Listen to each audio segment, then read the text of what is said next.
Ce matin, nous avons un thème, appuyons-nous sur l'Éternel, notre Dieu. J'ai chanté ce matin, notre Dieu règne encore. Vous savez pourquoi? Parce qu'aujourd'hui, on est en 2021 et cette année, ça fait bientôt 9 ans. 9 ans alors que les portes de l'Assemblée ici étaient fermées. Il y avait un problème administratif et que les jeunes ne pouvaient pas fonctionner. Et j'avais demandé à quelques frères, à quelques sœurs, eh bien vraiment d'aller prier, voilà, de maison en maison tous les samedis, pour pouvoir garder les rythmes. Et un jour, en 2012, alors qu'on était en route pour aller prier chez les frères Rémi, qui est décédé maintenant, il y avait de la neige. Et en marchant dans la neige, on était presque arrivé chez les frères. Je me voyais comme aujourd'hui devant vous, en train de vous parler de la parole de Dieu. Et là, ça fait 9 ans. Et aujourd'hui, je suis devant vous. En chemin, je pouvais dire que je vais venir ici pour prêcher. Mais maintenant, je suis ici. Je ne peux plus dire que je viens ici pour prêcher. Je vais dire que je vais prêcher. Et je dois prêcher. Et pendant que je prêche, je vais dire que je prêche. Parce que je suis venu pour ça. Peut-être que vous n'allez pas pouvoir me supporter, tolérer ou autre. On va être des meilleurs amis, peut-être après la prédication. On va être également des meilleurs ennemis. Ça existe. Parce que les prédicateurs, ils ont beaucoup d'ennemis, mais ils ont beaucoup d'amis également. Et surtout, mon frère, pour les évangélistes. Amen. Parce que le pasteur, il est un peu plus doux. Mais l'évangéliste, il est un peu sauvage. Et l'évangéliste, quand il mange, c'est toi qui l'as donné à manger. Il t'a remercié pour la nourriture déjà. Mais tout de suite après avoir mangé, il est capable de devenir ton ennemi. Il est un peu sauvage. Ils sont où là, les artiboniciens? Les artiboniciens, il y a quelque chose chez nous. Les nabraches plein d'uria. Non, allez, oup. Et ça, ce sont les évangélistes qui font ça. Ils n'ont pas de pitié. Mais les nappes piquées d'uria, ouais. Ça, ce sont les pasteurs qui font ça. Amen. 2 Chroniques 13, le verset 18. 2 Chroniques 13, le verset 18. Les enfants d'Israël furent humiliés en ce temps.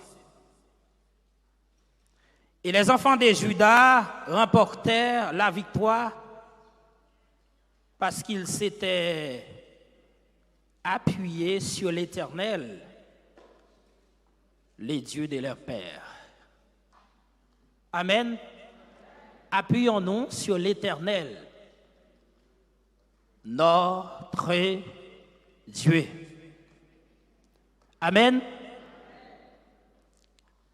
Pasteur Kastner, permets-moi, s'il te plaît, pendant 2 petites secondes, j'ai 2 personnes que je dois honorer aujourd'hui.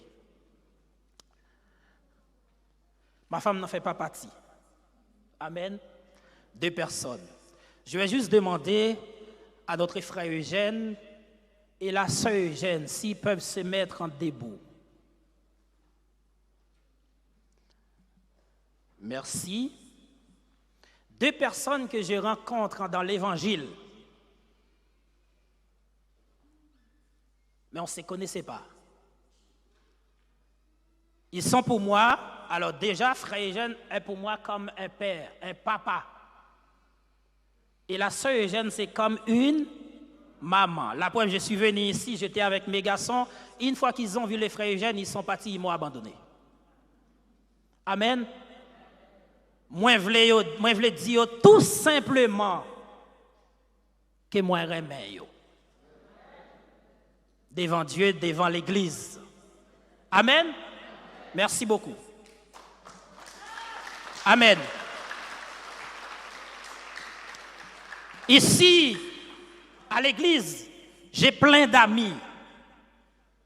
J'ai plein de connaissances. Mais comme je ne suis pas venu pour parler de mes amis aujourd'hui, si je voudrais citer les noms, je n'allais pas finir.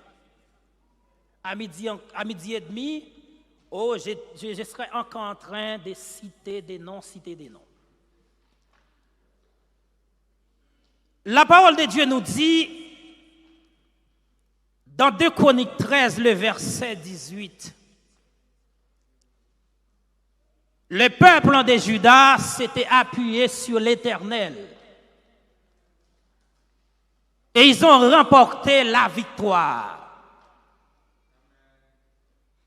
Et si on a le verset 18, c'est parce qu'on avait un premier verset, un deuxième verset et un 17e verset. On ne peut pas rentrer directement dans les versets 18 sans au moins parler de quelques versets avant. On est dans un moment de jeûne. Parlons des jeûnes, c'est un combat spirituel. C'est pour ça Dieu donne le principe du jeûne dans Ésaïe 58. L'Éternel dit, voici le jeûne que je veux. Je peux jeûner. Et pourtant, mon jeûne, il n'est pas dans la volonté de Dieu si je ne respecte pas les principes que Dieu a demandés. Je peux dire que voilà, je vais au jeûne, j'étais au jeûne, je suis au jeûne, je suis en train de jeûner, mais tant que je ne respecte pas les principes, ça veut dire mon jeûne, c'était mon jeûne, mais ce n'était pas les jeûnes que Dieu veut. Et si vous voulez savoir les jeûnes que Dieu veut, il faut que vous lisiez Ésaïe 58, parce que Dieu ne veut pas un jeûne quantitatif, mais Dieu veut un jeûne de qualité. La preuve, Jésus dira, cet esprit ne sort pas que par la prière, mais il sort par les jeûnes et la prière. Celui qui jeûne, c'est un soldat. Celui qui jeûne, c'est un combattant. Celui qui jeûne, c'est celui qui a un adversaire en face de lui. Celui qui jeûne, c'est celui qui a des armes. Celui qui jeûne, c'est celui qui fait partie d'une armée.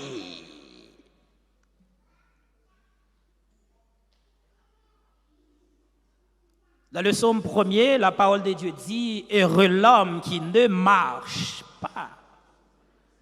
Quand tu vois le verbe « marcher », déjà tu vois avancer, tu vois progresser. Mais marcher vers qui ou vers quoi? Je marche, mais par contre, il y a un adversaire qui est en face de moi. Et même quand l'adversaire il est là, je ne dois pas arrêter de marcher, je dois continuer à marcher parce que l'Éternel a dit à Josué, là où tu mets tes pieds, je te les donne comme héritage. Ça veut dire si j'arrête de marcher, je n'aurai pas l'héritage. C'est pour ça qu'on a des adversaires, ce n'est pas pour autre chose. Pourquoi les gens ils viennent nous faire des obstacles? Pourquoi? Oh, c'est pas grave, merci. Parce qu'ils savent tout simplement qu'il y a quelque chose derrière. Il y a une bénédiction derrière l'obstacle. Mais toi, comme tu vois l'obstacle, tu te mets à pleurer, tu te mets à te plaindre, pardon, tu te mets à... c'est fini. Hier, j'étais à l'église, j'ai entendu une prédication, mais aujourd'hui, ça ne va pas. Mais hier dimanche, ça a été. Aujourd'hui, lundi, ça ne va pas. Hier dimanche, ça a été, c'était positif. Aujourd'hui, lundi, ça ne va pas, ça fait un négatif. Et quand on fait plus, pas moins, ça donne. Et maintenant, tu vas parler dans la négativité pendant toute la semaine. Il y a quelqu'un qui vient pour te faire obstacle. Il faut mettre ça toujours dans ta tête qu'il y a une bénédiction derrière cet obstacle. L'obstacle, elle est plus, on va dire, plus grande que moi en termes de taille. Mais Jésus-Christ est plus grand que l'obstacle. Et c'est pour ça que je dois avancer. L'histoire de ces chapitres de Chroniques 13 nous parle de deux peuples, de Juda et le peuple Israël.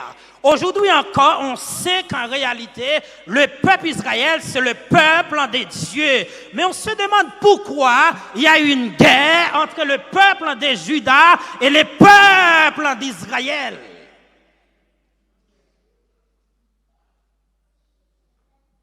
Judas, c'est le quatrième fils de Jacob et de Léa. Israël, c'est le peuple de Dieu. Et Judas, en réalité, fait partie des 12 tribus d'Israël. Sauf qu'il y avait une séparation. Maintenant, dans ce chapitre, parlons d'Israël. C'est-à-dire, c'est parler des 10 tribus d'Israël. Les 10 tribus du Nord. Il y avait une séparation.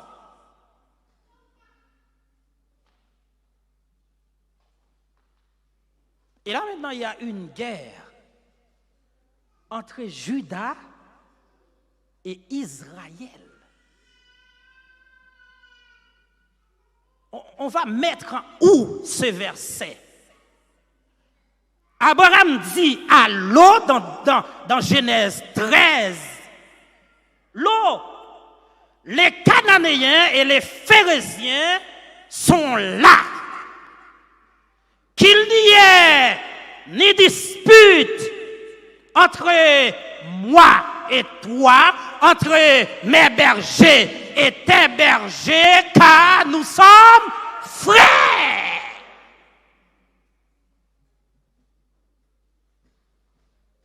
Ça veut dire deux frères ne peuvent pas être ennemis. Amen. Deux frères ne peuvent pas être ennemis. Il y a deux raisons pour ça. Les adversaires sont là. Les inconvertis sont là. Ils nous observent. Ça veut dire si on arrive à être des ennemis en tant que frères, on ne pourra pas évangéliser ceux qui ne connaissent pas le Seigneur parce qu'il y a guerre déjà entre nous. On ne peut pas les demander d'accepter Christ comme sauveur et Seigneur parce que nous qui l'avons accepté, nous sommes en guerre déjà. Puis Abraham dira à Lot, nous sommes frères. Nous avons le même maître. Nous avons le même esprit. Nous travaillons pour le même maître. Nous avons la même pensée. Nous avons le même objectif. Nous avons la même destination. Nous allons tous au ciel.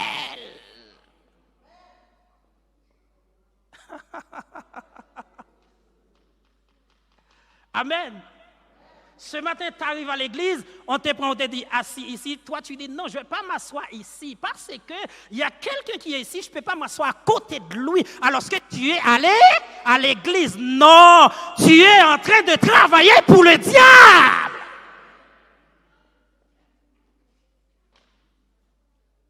Et je vais plus loin pour te dire que tu es un agent du diable. Peut-être que tu ne les comprends pas.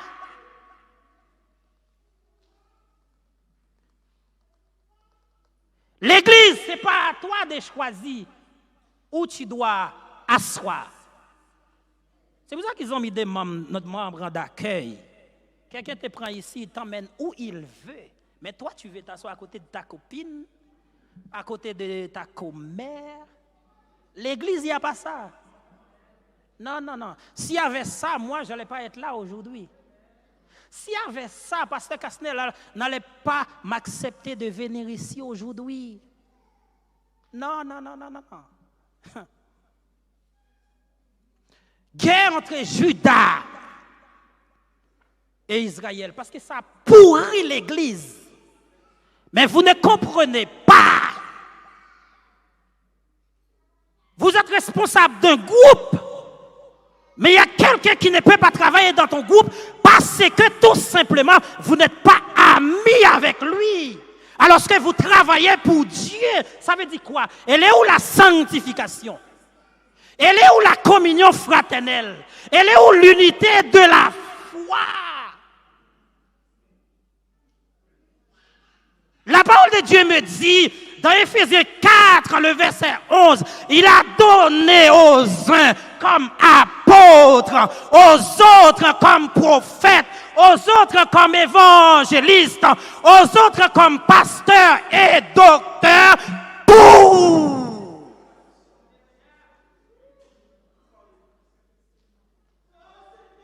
C'est pas pour toi, hein? Quand tu crois que c'est pour toi, c'est pas pour toi. Ce n'est pas pour toi. Pour le perfectionnement des saints. Pour l'unité de la foi. Et la communion avec Christ. Alors tu as reçu un ministère, mais tu ne veux pas perfectionner les saints. Donc tu es là, écoute, pour mettre des zizanies, pour venir parler de l'autre, vraiment. Mais c'est quoi ça? Et tu as reçu un ministère?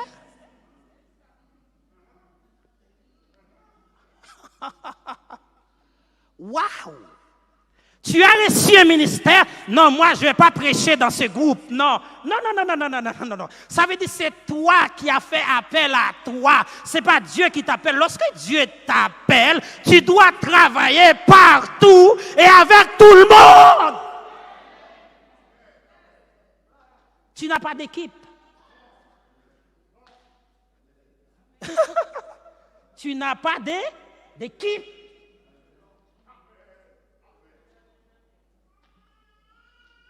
Waouh! J'ai fait beaucoup d'attention pour que le train ne se déraille pas. Parce que j'ai compris que c'est en train de dérailler là.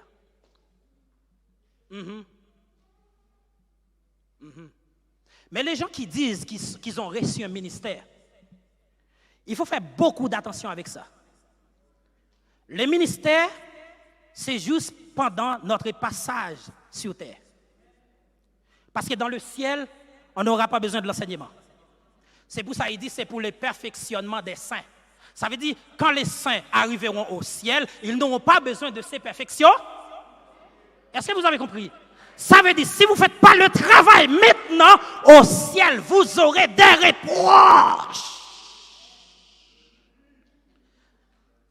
C'est pour ça, moi, j'ai quelque chose en moi. J'ai pris toujours quand quelqu'un me parle. Il faut qu'il fasse beaucoup d'attention, qu'il ne me parle pas d'un verset. Parce que quand il me parle d'un verset, il n'aura plus de la parole. Ça veut dire, j'ai trouvé une occasion pour parler à cette personne de la parole, de la parole. À un certain moment, c'est lui qui va me dire, hé, Ansi, arrête, c'est bon là, c'est bon. Laisse tomber, je suis fatigué avec toi. Ah ouais, je suis fatigué avec toi. Le peuple de Juda, écoutez, quatrième fils de Jacob et de Léa. Il était né dans quelles circonstances? Genèse 29, verset 31. Jacob avait Rachel. Jacob n'aimait pas Léa. Et Dieu a vu que Léa n'était pas aimée. Et puis, comme c'est lui qui était en train de conduire, il a dirigé le volant vers Léa. Il a permis à Rachel qu'elle soit stérile, mais il a permis à Léa d'enfanter, de devenir enceinte. Jacob n'aimait pas Léa. Jacob aimait Rachel.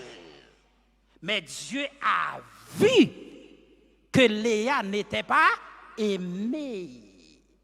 Et voilà, Léa est devenue enceinte et elle a enfanté un fils. Elle l'a appelé Ruben, ça veut dire en voix. Car il a dit, l'Éternel a vu mon humiliation. Dieu a permis qu'elle soit tombée enceinte une seconde fois. Il y avait un fils, et elle a enfanté un fils qui s'appelait Siméon. Ça veut dire entendre. Il a dit vraiment, comment ça s'appelle? Léa a dit, l'Éternel a entendu que je n'étais pas aimé. Mais s'il y a le verbe entendre, cela veut dire il y a le verbe exaucer par la suite. Et s'il y a le verbe entendre et exaucer, cela veut dire il y avait un cri. Donc Léa avait fait de sa souffrance un sujet de prière.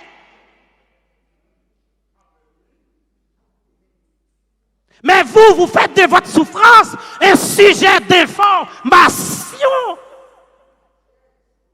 Mais Léa a fait de sa souffrance un sujet de prière. Et Dieu l'a donné un troisième fils. Elle l'a appelé Lévi. Il dit, pour cette fois, mon mari s'attachera à moi. Et c'est pour ça que, parenthèse, les sacrificateurs viennent de la tribu de Lévi. Parce que ça veut dire s'attacher. Quand tu vois le verbe s'attacher, ça veut dire consacrer. Mais quand tu vois le verbe s'attacher ou consacrer, cela veut dire il y avait déjà le verbe séparer, le verbe détacher ou se détacher. Car on ne peut pas s'attacher sans avoir au préalable détaché. Et Dieu a permis à Léa d'enfanter, ou de devenir enceinte, et elle a enfanté un quatrième fils. Et elle a dit, pour cette fois, je louerai l'Éternel. Et c'est pour ça que Judas veut dire louange de l'Éternel. Mais pour cette tribu, il y avait un roi. Ce gars s'appelait Abijah. Pour information, il y a plus de 8 personnes dans la Bible qui ont porté ce nom. Abijah. Mais cet homme, lui, il est l'arrière-petit-fils de David. Il est le fils de Roboam. Roboam, c'est le fils de Salomon, et Salomon, c'est le fils de David. Donc, David, c'est l'arrière-grand-père de Abijah. Et cet homme, comme il y avait guerre entre Juda et Israël, et celui qui était le roi en Israël à cette époque, c'était Jéroboam, le fils de Jéroboam Ier. Et cet homme qui s'appelait Abijah, il a fait un discours. Il a fait un long discours à partir du verset 4. La parole de Dieu nous dit que Abijah se leva. Cela veut dire c'est un homme actif. Ça veut dire il a pris une décision.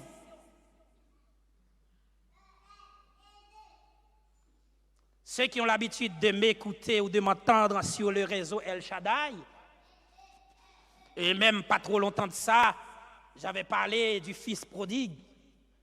Il y a un certain moment, le gars, la parole de Dieu dit, il est rentré en lui-même, en étant dans la misère, en étant dans des situations difficiles. Il est rentré en lui-même. Et puis il a dit, regarde, je me lèverai, j'irai vers mon Père. Et quand on continue à lire le passage, c'est vrai, il avait dit, je me lèverai, mais la parole de Dieu nous dit par la suite, il se leva. C'est pas que je vais adorer et quand j'arrive ici, j'adore pas. C'est pas que je vais jeûner, mais quand j'arrive ici, je jeûne pas.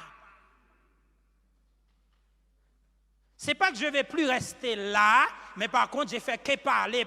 Je vais plus rester là, je vais plus rester là. À ce moment, je suis devenu comme une personne qui habite à Gilgal. Car Gilgal veut dire action détournée. Ça veut dire je fais que marquer le pas sur place. Ça veut dire je tourne en rond. J'ai 30 ans de l'évangile, dans l'évangile, depuis que je suis à l'église, mais je fais que tourner en rond. J'ai marqué le pas sur place. Ça veut dire j'ai pas progressé. Mais je suis dans l'évangile en termes de nombre, en termes d'âge. Et personne ne peut me parler parce que ça fait 25 ans que je suis ici. Ça fait 25 ans que je l'ai fait comme ça. C'est pas la peine. C'est pas aujourd'hui que vous allez me dire, voilà, c'est... Non, c'est pas aujourd'hui. Non. Ça, c'est en termes d'âge. Mais en termes de progression, vous n'avez pas progressé. Et comme vous marquez le pas sur place, vous tournez en rond, c'est normal, à chaque fois que vous tournez, vous voyez les murs de la même couleur. Et c'est pour ça que pendant que vous êtes à l'église, le pasteur qui porte son costume, lui, il ne sait pas de quelle couleur il est, mais vous savez. Parce que vous n'êtes pas en train de marcher.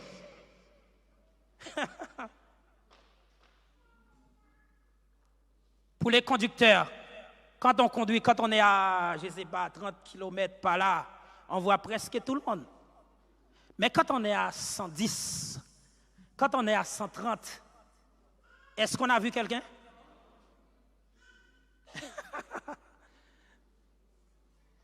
Abijah s'éleva. Ce n'est pas seulement dit, je vais le faire. Il faut être actif, mais actif pour Christ. Ce n'est pas actif pour les activités. Ce n'est pas actif pour un groupe. Quand c'est mon groupe qui travaille, je suis là. Mais quand c'est l'autre groupe, je ne suis pas là. Cela veut dire que vous ne servez pas Christ. Vous servez le responsable du groupe ou vous servez votre groupe. Mais il ne faut pas oublier que l'Éternel a dit à Moïse, il faut aller vers Pharaon et quand tu arrives, tu lui diras, laisse aller mon peuple, pas afin qu'ils servent leurs amis, mais afin qu'ils me servent.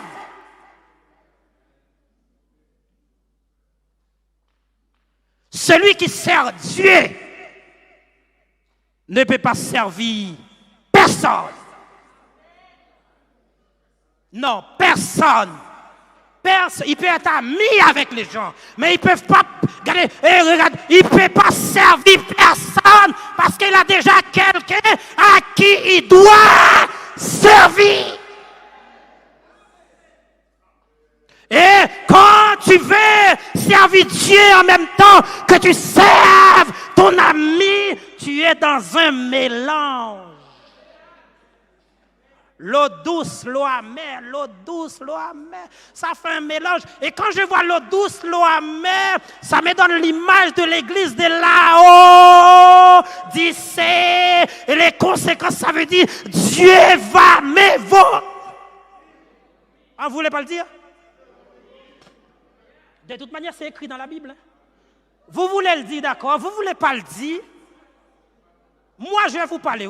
Je vais vous dire pourquoi je vais vous parler. Dans Ézéchiel 2, l'Éternel dira à Ézéchiel, dis au peuple ce que je te dis de dire.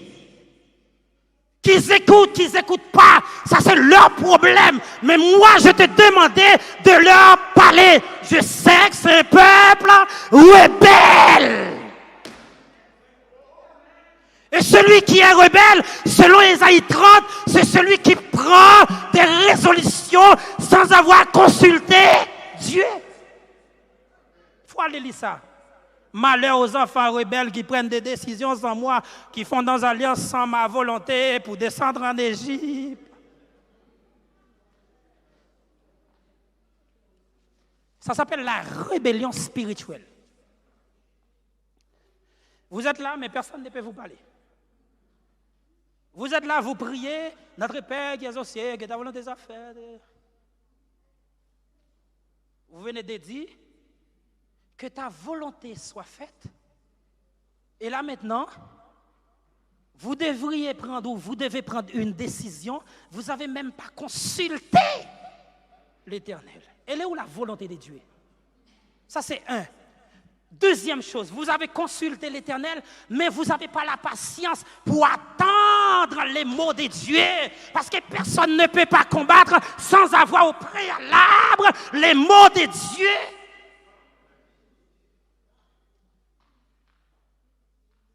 Il y a Abijah s'il va. Et les gars, il va prendre la parole.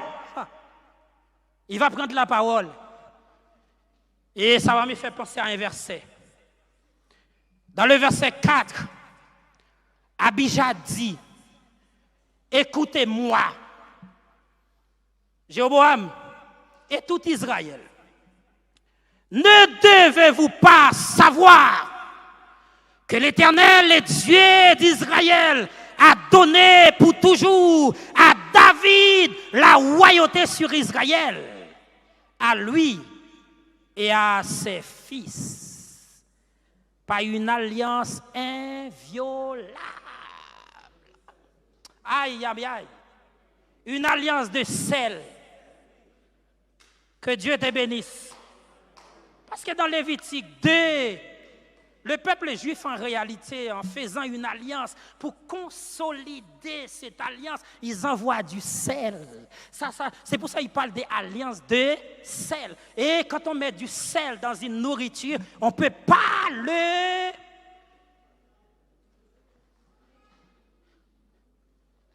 Est-ce qu'on peut le retrouver encore? Non. Et quand le sel rentre dans la nourriture, ça fait quoi? Ah, mesdames, parlez pour me tenter, mesdames. Oh, ça fait quoi? Oh, tout à l'heure, vous dites, il n'y a pas de sel, il n'y a pas bon, manger, pas bon. Oh, quand je mets du sel, ça donne du goût. Quand je mange de cette nourriture qui a du sel, ça donne de la soif.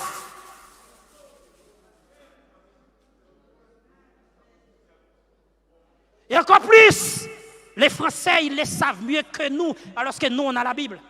Les Canadiens, ils les savent mieux que nous, alors que nous, on a la Bible. Quand il y a de la neige, ils ont mis quoi? Du sel. Pour faire quoi? Pour éviter la chute. Mais vous avez la Bible, vous dites, mais il y a de la neige, mais on fait quoi? Nous, on fait quoi? La solution, elle est là. Non seulement le sel donne du goût, le sel donne de la soif, le sel préserve de la chute, mais le sel empêche de la pourriture. Ça veut dire quand quand on a de la viande, et pour préserver la viande, on est obligé de mettre un peu de... Et Jésus dira, vous êtes.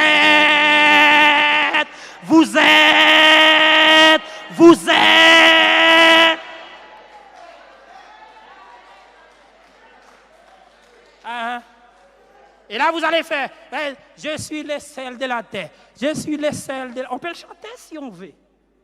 Mais derrière le sel, il y a une responsabilité. C'est pour ça qu'il parle de cette alliance, c'est une alliance de sel.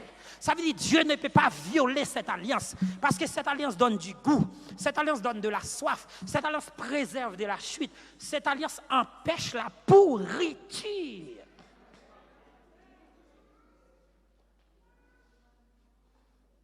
Et vous n'avez pas remarqué quelque chose dans ces versets? Jésus n'a pas dit, vous êtes la lumière du monde d'abord, non?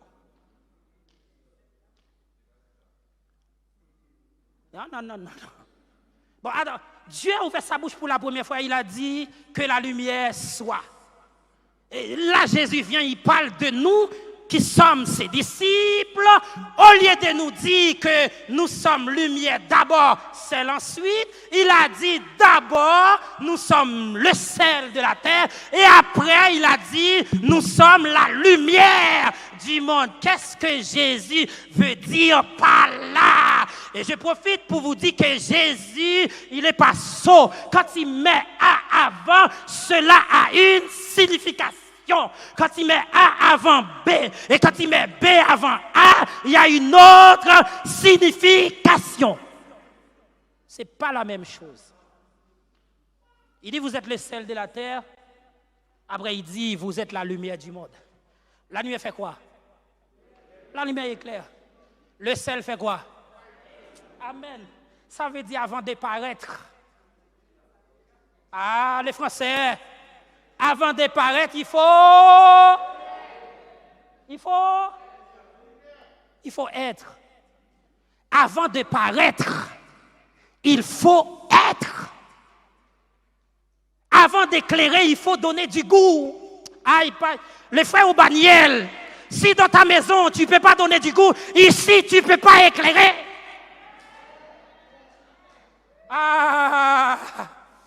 La prochaine fois, quand tu verras ce verset, tu vas dire non, je ne vais pas le lire parce qu'à la maison, je ne donne pas du goût.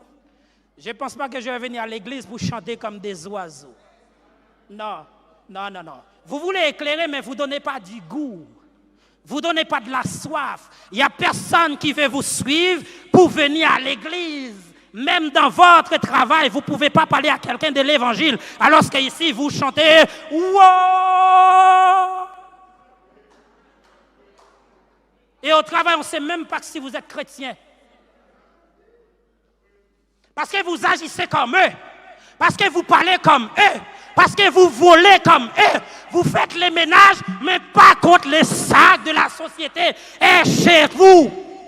Et vous êtes dans l'église. Mais vous allez mettre où ces versets? Sans la sanctification, personne ne verra le Seigneur. Demain, c'est lundi. Vous ramenez tous les sacs, tous les produits que vous avez volés dans votre société. Vous les ramenez. Vous les mettez dans les sacs, vous les ramenez. Vous êtes pressés pour aller à la répétition. Mais le savon liquide de la société, il est dans ton sac? Ça ne va pas, ça. Ça ne va pas, ça. Et nous sommes venus pour adorer. Mais attends. Hier samedi, tu travailles encore. Quand tu rentres dans ta salle de bain, regarde les lave-mains si c'est à toi. Quand tu rentres dans les toilettes, avant de dire merci Seigneur, regarde les papiers toilettes si c'est à toi.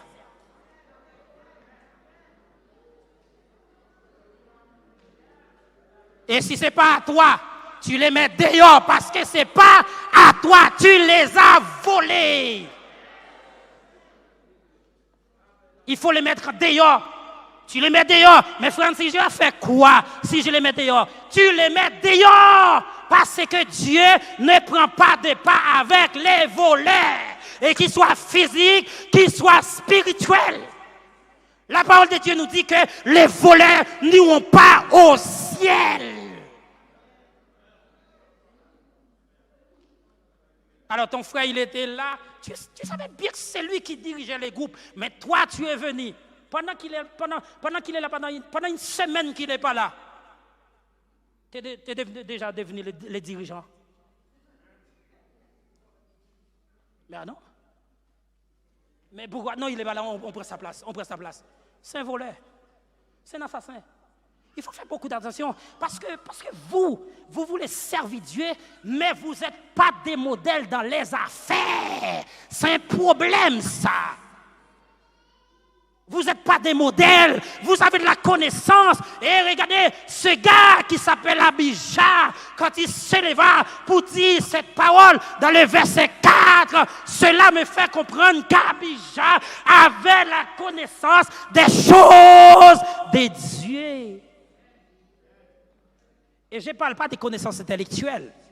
Je ne parle pas des gens qui peuvent me réciter le psaume 23, le psaume 91, le psaume 46. Je ne parle pas de ça. Mais Abijah avait la connaissance des prodiges de Dieu, des miracles de Dieu. Il sait encore à ce jour, Dieu est capable de délivrer, de pardonner, de sauver, de guérir, de bénir. Osée 4, en verset 6, la parole de Dieu nous dit, mon peuple en périt, faute de connaissances. Mon frère, quand il dit, mon peuple en périt, faute de connaissances, ce n'est pas aller dans une école biblique. Et puis voilà, après l'école biblique, 4, 5 ans ou 6 ans, tu es devenu pasteur. Ce n'est pas ça, mon frère.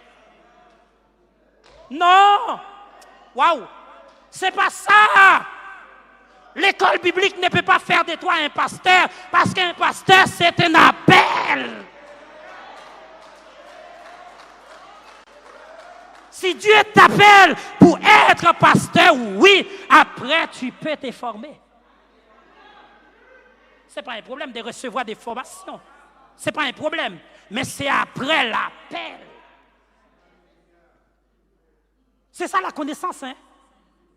Il y a une femme. Dès que vous allez le lire. Dans Josué 2, à partir du verset 8 à 11. Cette femme s'appelait Rahab. La connaissance des choses de Dieu. Josué a envoyé des espions à Jéricho pour explorer le pays. Regardez, j'aimerais bien le lire avec vous. Parce que j'en ai parce que là je ne comprends pas. Jusqu'à 1 heure? Amen. Il y a encore des choses à dire. Bravo. Alléluia. Que Dieu te bénisse. Hein? Que Dieu te bénisse, que Dieu te garde. Aïe, aïe, aïe. Waouh, waouh, waouh, waouh. Bon, écoutez. Avant de revenir. Non, j'étais où là? Josué 2. Josué 2, le verset 8. Josué 2, le verset 8. Rahab, une prostituée. Elle ne connaissait pas Christ. Diacre estimable. Diacre estimable, prends Bibou. Prends Bibou. Allez, cherchez Bibou. Voilà, cherchez Bibou. Parce que moi, je ne te parle pas dans une grammaire, je ne te parle pas dans une géographie, mais je te parle de la Bible. Allez, on ouvre. Josué 2, le verset 8. Avant que les espions se couchent, Rahab monta vers eux sur le toit et leur dit, l'Éternel. Et puis, les gens qui ont une Bible, non, mais ils répétez ça. Capez là. Après l'Éternel, c'est quoi? Et je le sais. Apparemment, pour la grammaire, je, c'est un pronom personnel, c'est ça? Et je crois que le, c'est un article, je ne sais pas. Amen, béni soit l'Éternel. Que Dieu te bénisse encore une fois. Et par contre, quand je vois c'est quel verbe? Rahab dit l'Éternel, virgule. Ce n'est pas l'Éternel, je le sais. L'Éternel, virgule, je le sais. Cela veut dire que Rahab a la connaissance des choses de Dieu, alors que nous, on est à l'église, mais on n'a pas de connaissance. Rahab sait que Dieu peut sauver encore aujourd'hui, mais nous, est-ce que Dieu peut sauver? Je ne sais pas.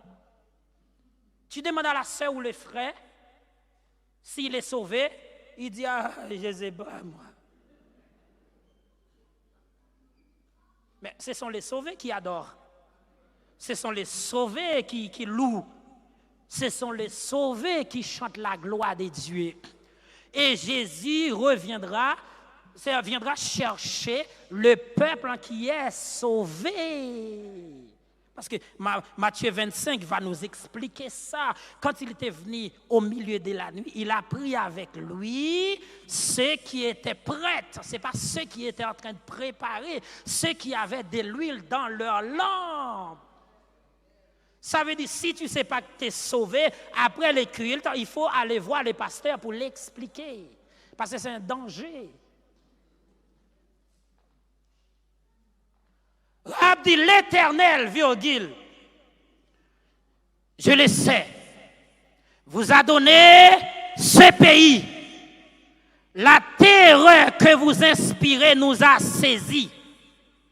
Et tous les habitants du pays tremblent devant vous. Le patron, il a peur de toi, mais toi, tu as peur du patron. Tes collègues de travail, ils ont peur de toi. Ils tremblent quand ils te voient. Mais toi, tu trembles devant eux. C'est quoi ça? Ils savent que tu as quelque chose en toi à laquelle ils ne peuvent pas résister. Mais toi, tu cours. Tu es dans une entreprise. Ils peuvent faire des complots. Ça existait avant. Ça a été toujours existé. Ça existe encore aujourd'hui. Ça existera encore demain. Mais tu n'as rien à craindre. Parce que ce qui est avec toi est plus fort que ceux qui sont avec eux. Rahab dit, je le sais. Et lorsque nous avons appris ces genres de choses, votre présence déjà la terreur nous a saisis. Et il dit dans le verset 10, car nous avons appris comment à votre sortie d'Égypte, l'Éternel a mis à sec devant vous les eaux de la mer Rouge. Nous avons appris. Mais Rahab était où? Rahab était où? Rahab faisait partie du peuple? Non. Rahab a appris. Alors que le peuple Israël a vu. Ce n'est pas la même chose. L'ennemi a appris. Mais moi, je vois. Et au travers de ce que j'ai vu, moi-même, ça me donne l'assurance pour marcher. Et il dit, à votre sortie d'Égypte, l'Éternel a mis à sec devant vous les eaux de la mer Rouge. Et comment vous avez traité les deux rois des Amoréens au-delà du Jourdain, Sihon et Og. Le psaume 136, Sihon, roi des Amoréens, et Og, roi des Basan. Satan, le prince du monde. Si c'est ton patron qui te pose des problèmes, tu lui nommes Gérard, le patron de telle société. Il dit, Sihon, roi des Amoréens, et Og que vous avez dévoué, pas interdit. Rahab dit, nous l'avons appris. Et nous avons perdu courage. Ce n'est pas la peine pour nous continuer à battre avec vous encore. Nous l'avons appris. Nous savons que l'Éternel est avec vous.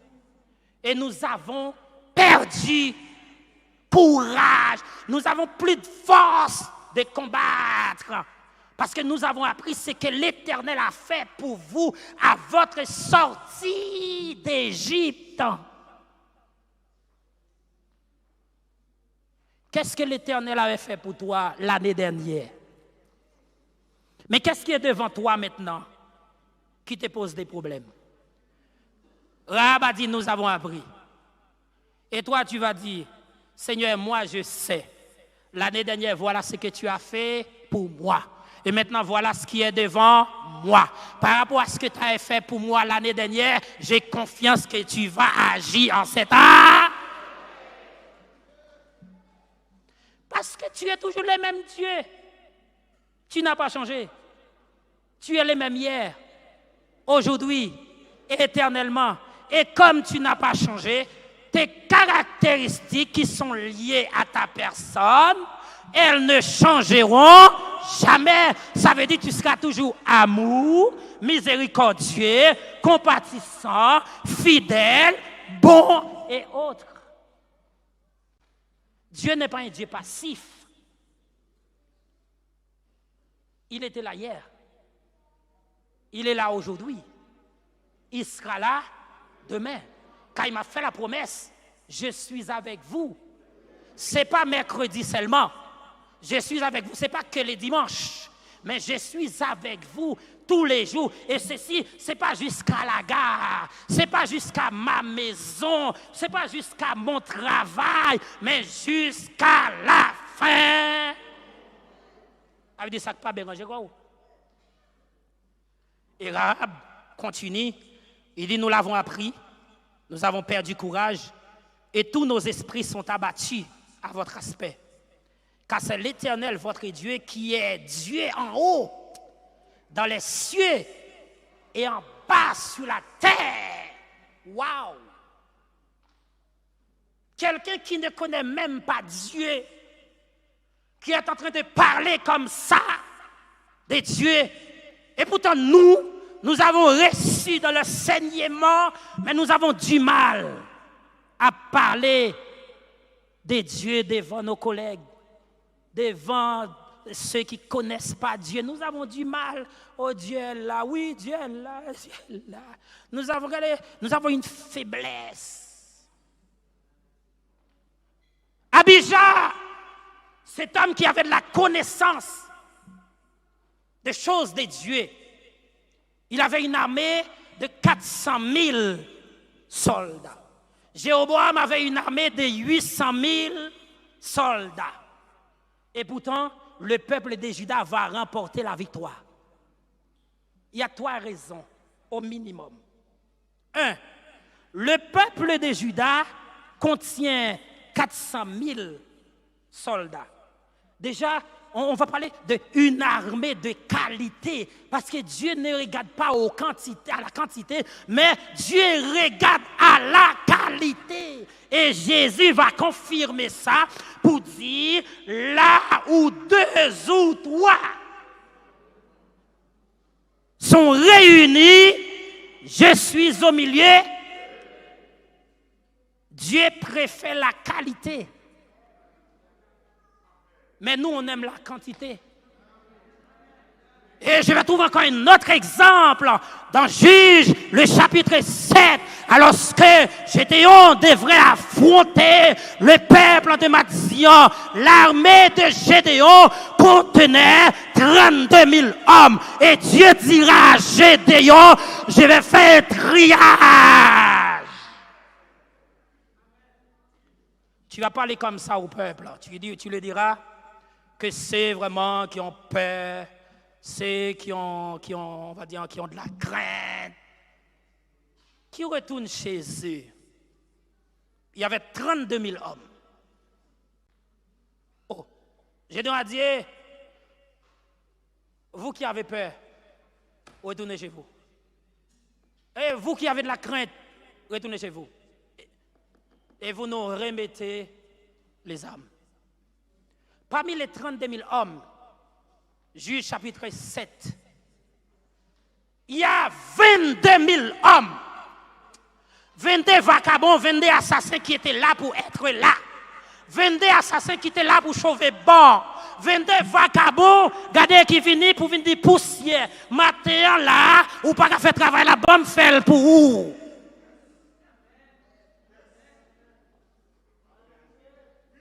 Pour faire augmenter les groupes. Parmi les 32 000 hommes, il y en a 22 qui sont retournés chez eux. Il reste encore 10 000. Dieu dit à Gédéon, non. Le peuple, il est trop nombreux pour que je livre Madian entre tes mains. Car sinon, le peuple va dire, c'est par rapport à notre force. Tu fais descendre le peuple. Aïe, aïe, aïe. Et puis là encore, je vais faire encore un autre triage. Il a dit, voilà, écoutez, tu vas faire une observation. Tu regardes ceux qui ont pris de l'eau avec leurs mains pour mettre à la bouche. Et c'est avec ces genres de personnes que je vais continuer le chemin. Parmi les 10 000, il y avait 9 700 hommes. En buvant de l'eau, ils ont mis à genoux. Et ils ont mis leurs âmes par terre. Waouh! En buvant de l'eau, tu déposes ton âme. Tu ne peux pas aller combattre. En buvant de l'eau, ça veut dire que tu as un problème. Elle est où la vigilance? L'ennemi ne dort pas. Mais toi, tu veux dormir. L'ennemi ne dort pas. Mais tu dis, non, ce moment maintenant, c'est un moment de loisir. L'ennemi ne dort pas, mais ce dimanche matin, tu devrais être au culte. Tu es parti avec ta famille, avec ta belle voiture que Jésus vient de te donner pour aller passer un week-end.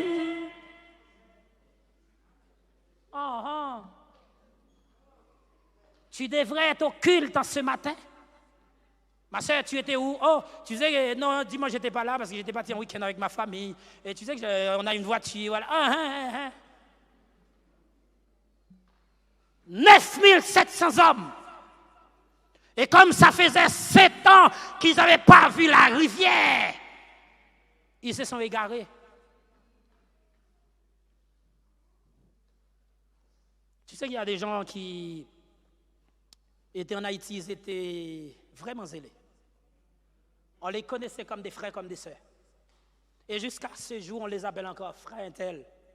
On les appelle frères, sœurs. On les appelle comme ça. Mais aujourd'hui, s'ils retournent en Haïti, ils ne seront même pas capables de chanter un chant pour le Seigneur. Parce qu'en arrivant ici, ils se sont laissés égarer par la Tour Eiffel, égarés par le train, le REB qui pose toujours des problèmes. Et ils ont lâché les seigneurs. Pourquoi? Pour le métro. Ils ont lâché les seigneurs pour la France.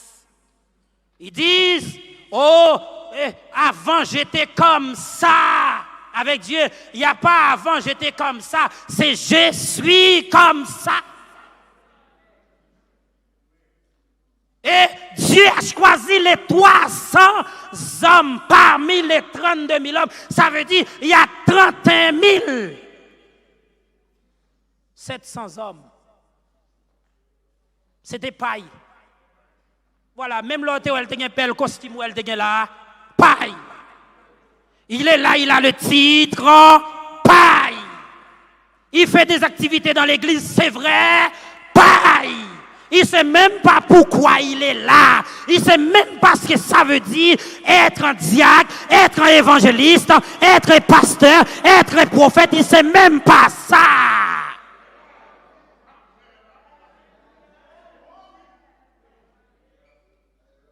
Mais il a le titre. Et à tel point, si tu ne l'appelles pas diacre intel, il ne répond pas.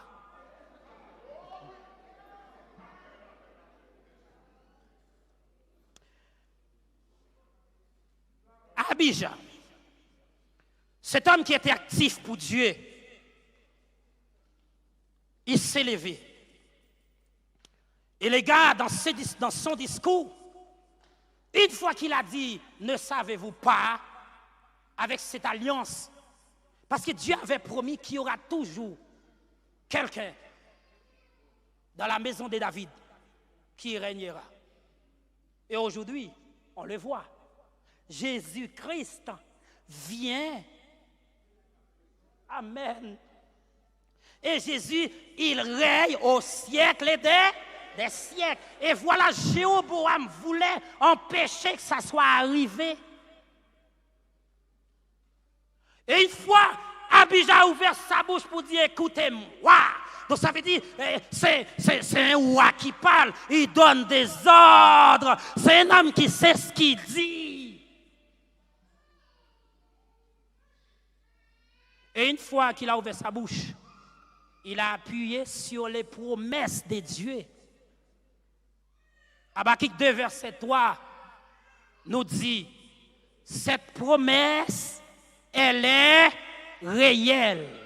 Ça, ce sont des versets que vous devriez savoir. Hein? Cette promesse, elle est réelle. Elle s'accomplira certainement. Et après, il dit, certainement, elle s'accomplira. Et après, il dit, si cela tarde, je vous exhorte à l'attendre, à avoir un peu de patience, parce que ce que Dieu a dit avec sa bouche, les mains de Dieu sont là pour.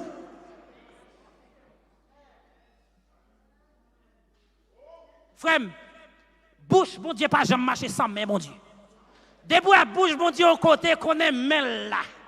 Aïe, aïe, aïe. Même s'il mettait la poche, qu'on est là. Même s'il y a un bas costume, qu'on est là. Parce que là où est sa bouche, il y a ses mains.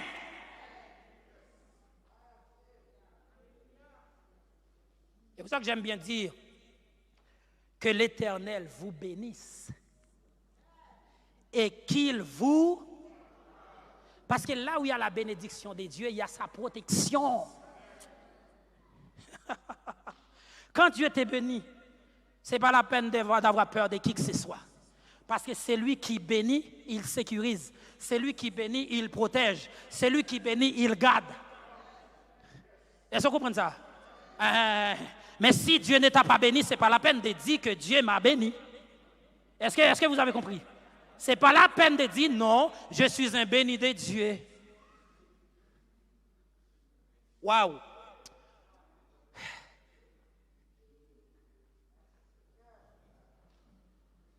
Waouh!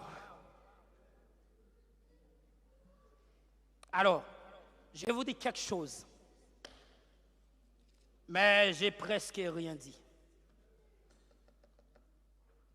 Dans le verset 18, les enfants d'Israël furent humiliés en ce temps.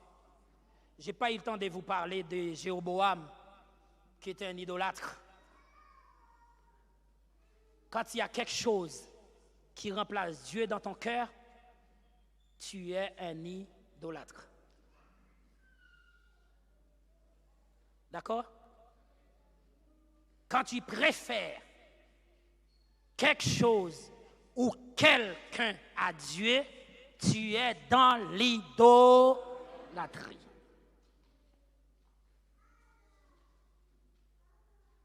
Les enfants d'Israël s'appuyaient sur l'Éternel. Dans le psaume 34, 6, la parole de Dieu nous dit, quand on tourne le regard vers l'Éternel, on est rayonnant de joie. Et le visage ne se couvre pas de honte. Mais dans le verset 15, pour terminer, le peuple de Juda a fait deux choses. Un, ils ont crié à l'Éternel. Deux, ils ont loué l'Éternel. Parce qu'ils ont sonné les trompettes. Dans Jacques, la parole de Dieu nous dit, quelqu'un est-il dans la souffrance qu'il prie Quelqu'un est-il dans la joie qu'il chante? Le peuple de Juda était en train de souffrir, mais en même temps, ils étaient dans la joie. Et comme c'est le peuple de Juda, Juda veut dire louange de l'Éternel. Et Juda, c'est un peuple, c'est une tribu vainqueur de par sa position. Parce que dans Nombre 2, la parole de Dieu me dit que la tribu de Juda se positionne à l'Orient. Puisque sa place est orientale, eh bien Dieu s'élève, le soleil s'élève à l'Orient. Juda ne peut pas perdre cette bataille. Il n'a pas le droit. Non. Et que Juda, qui veut dire louange de l'Éternel. Et le peuple a crié. Dans le verset 7 du psaume 34, il dit, quand un malheureux crie, l'Éternel entend.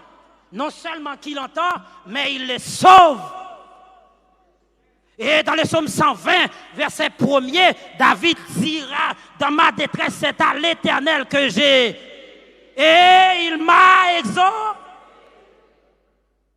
Ça, c'est la réponse. Et la deuxième chose qu'ils ont fait, ils ont sonné les trompettes. Si Juda veut dire louange de l'Éternel, pour ne pas lire encore un autre verset, même quand les versets sont là, j'ai préféré fermer, d'accord? Comme ça on sait qu'on va finir. Voilà. Juda, ils ont sonné les trompettes. Le psaume 18, le verset 4, David dira, je m'écris, loué soit l'Éternel. Et je suis délivré de mes ennemis. C'est pas m'a fait louange pour le Seigneur, me délivre ce mon plat, même non. C'est pas moi de demander, lui-même lui louer. Et puis l'Éternel comme lui, il consomme le sacrifice de nos lèvres et il a accordé la victoire. Dans le psaume 22, le verset 4, la parole de Dieu nous dit que Dieu siège au milieu des louanges de son peuple. Et quand on prend le mot siéger, ça veut dire demeurer, ça veut dire résider, ça veut dire habiter, ça veut dire se manifester. Lorsque Dieu se manifeste dans la louange de son peuple, la première chose qu'il fait, il se manifeste par sa puissance et il paralyse la puissance du diable. Car la louange, c'est une bombe atomique. La louange, c'est une vitesse sans plus. Quand tu vois que tout est noir, même quand tu pries, il n'y a rien qui est fait, il faut passer la vitesse. Il faut passer la 5e. Si c'est automatique, il faut accélérer. Car devant la louange, le diable ne peut pas résister. Et Dieu met en déroute l'adversaire avec ses troupes, avec tous ses plans d'échec. Amen.